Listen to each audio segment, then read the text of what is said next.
बच्चा हो या बूढ़ा, मर्द हो या औरत, इलेक्ट्रॉनिक मीडिया हो, सोशल मीडिया हो या प्रिंट मीडिया हो, आज हर जगह से एक ही नाम देखने को और सुनने को मिलता है, मोदी मोदी मोदी। कोई मिस्टर मोदी को गालियां दे रहा है तो कोई मिस्टर मोदी को मसीहा बनाकर बैठा है। तो आज का ये वीडियो मैं उन लोगों के लिए बना रहा हूं जो मिस्टर मोदी को मसीहा बनाकर बैठे हैं। So through this video today I will prove it to you that mister Modi is no मसीहा। बट जब मिस्टर मोदी देश के प्रधानमंत्री नहीं थे तो 1 अप्रैल 2010 में कांग्रेस ने जीएसटी बिल लागू किया। जब कांग्रेस ने जीएसटी बिल लागू किया और देश के प्रधानमंत्री मिस्टर मोदी नहीं थे, तब मिस्टर मोदी का जीएसटी के बारे में क्या कहना था, आइए सुनते हैं। इस संबंध में गुजरात सरकार ने और भारतीय जनता पार्टी का स्टैंड बहुत साफ है।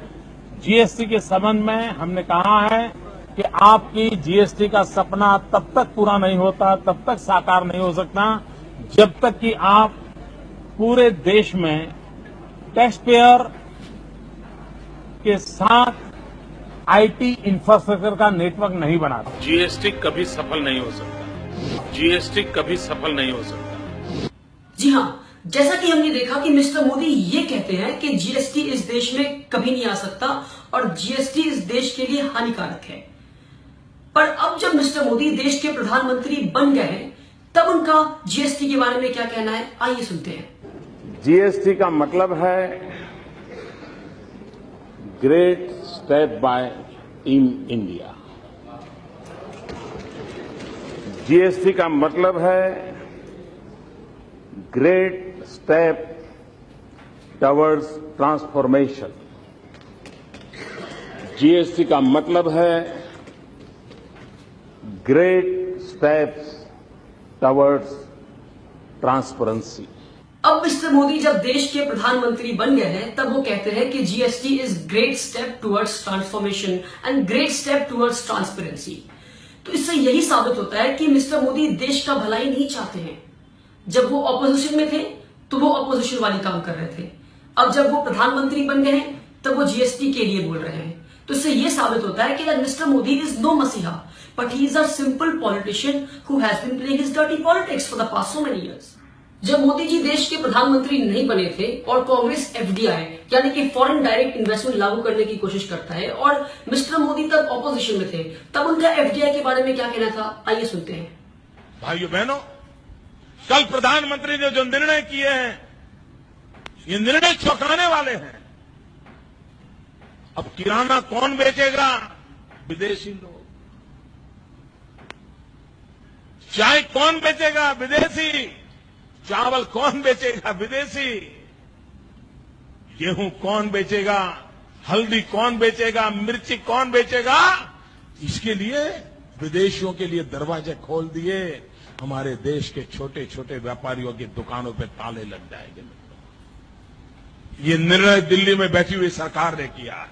जी हां, जैसा कि हमने सुना कि मिस्टर मोदी ये कहते हैं कि अगर देश में एफडीआई आ गया तो देश का किराना हो, चाय हो, हल्दी हो या चावल हो, हर कोई विदेशी बेचेगा और जो छोटे मोटे व्यापारी हैं देश के, वो बर्बाद हो जाएंगे। पर जी नहीं, जब मिस्टर मोदी देश के प्रधानमंत्री बन जाते हैं तब उनका एफडीआई के बारे में क्या कहना है, आइए सुनते हैं। भारत में भी बहुत बड़ी मात्रा में विदेशी पूंजी की जरूरत है।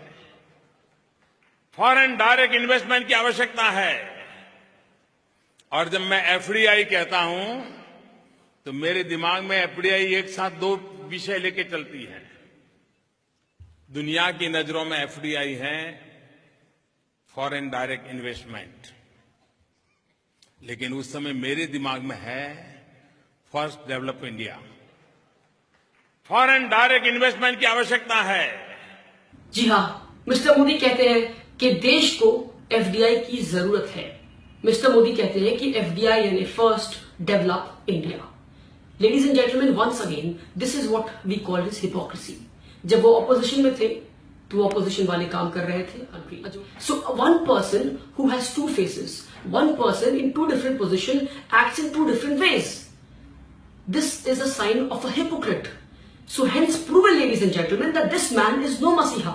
मोदी ये कहते हैं कि उनको देश की एक पर्टिकुलर कम्युनिटी की औरतों को उनका हक दिलाना है। पर जो लोग ये वीडियो देख रहे हैं, मैं उनसे ये कहना चाहता हूं कि जब मिस्टर मोदी अपना एफिडेविट भरते हैं स्टेट असेंबली इलेक्शन के लिए, तो उसमें वो मेंशन करते हैं कि आई एम सिंगल। पर एक साल बाद 2014 में जब वो सेंट्रल इलेक्शन की एफिडेविट भरते हैं तो उसमें लिखते हैं I am married. Ladies and gentleman, this man is not sure about his marital status. Mister Modi अपनी वाइफ जशोदा बहन को आज तक उनकी हक नहीं दे पाए, तो बाकी देश की औरतों को उनका हक कैसे दिलाएंगे? Ladies and gentlemen, try and understand that this man is no Masiha, but he is a simple hypocrite man. आप जो वीडियो देख रहे होंगे आपको मुझ पे बहुत ज्यादा गुस्सा आ रहा होगा, सारे भक्तों को मुझ पे बहुत बहुत ज्यादा गुस्सा आ रहा होगा कि ये क्या कह रहा है।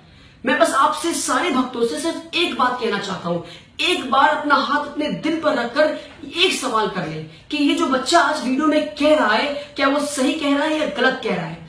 जी हाँ, अगर मैं गलत कह रहा हूँ तो मेरी वीडियो को ना देखें आप, पर हाँ अगर मैं सही कह रहा हूँ then stop supporting Mr. Modi and stop giving him the tag and the label of Masiha, because he is not a Masiha. He is a dirty politician. Thank you so much.